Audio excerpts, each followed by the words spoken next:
ಕೊಬ್ಬರಿ ಖಾರ ಅವಲಕ್ಕಿ ಸ್ನ್ಯಾಕ್ಸ್ ತುಂಬ ಚೆನ್ನಾಗಿರುತ್ತೆ.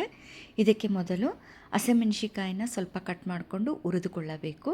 ಮಿಕ್ಸಿ ಜಾರಿಗೆ ಸೇರಿಸ್ಕೊಂಡು ಅದಕ್ಕೆ ಒಂದು ಸ್ವಲ್ಪ ಬೆಳ್ಳುಳ್ಳಿ, ಒಂದು 5-6 ಜೀರಿಗೆ, ಉಪ್ಪು ಇದನ್ನೆಲ್ಲದನ್ನು ಚೆನ್ನಾಗಿ ಮಿಕ್ಸಿ ಮಾಡಬೇಕು.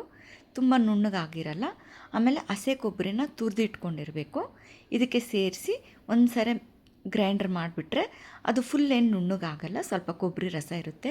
ಅವಲಕ್ಕಿನ ಈ ತೂತಿನ ಜರಡಿಯಲ್ಲಿ ಈ ಥರ ಜರಡಿ ಇಟ್ಕೊಂಡ್ರೆ ಕೆಳಗಡೆ ಹುಳ ಅಥವಾ ಏನಾದರೂ ನುಸಿ ಥರ ಇದ್ದರೆ ಅದೆಲ್ಲ ಕೆಳಗಡೆ ಬಂದುಬಿಡುತ್ತೆ.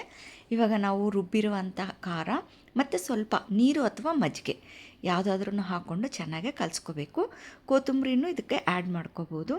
ಇದು ಯಾವಾಗಿಂದ ಅವಾಗೆ ರೆಡಿಯಾಗಿ ಈ ಥರ ಮಾಡ್ಕೋಬೋದು. ಪೇಸ್ಟ್ ರೆಡಿ ಇಟ್ಕೊಂಡ್ಬಿಟ್ರೆ ಇದ್ರ ಮೇಲೆ ನೀವು ಟೊಮೆಟೊ ಒಳಗಡೆ ಚಿಕ್ಕದಾಗಿ ಕಟ್ ಮಾಡಿನೂ ಹಾಕ್ಕೋಬೋದು, ಅಥವಾ ಏನಾದರೂ ಖಾರ, ಬೂಂದಿ, ಆಲೂ ಬೂಜಿನೂ ಹಾಕ್ಕೋಬೋದು. ಈ ಥರ ಆನಿಯನ್ನು ನಂಚ್ಕೊಂಡು ತಿನ್ಬೋದು. Ready to heat.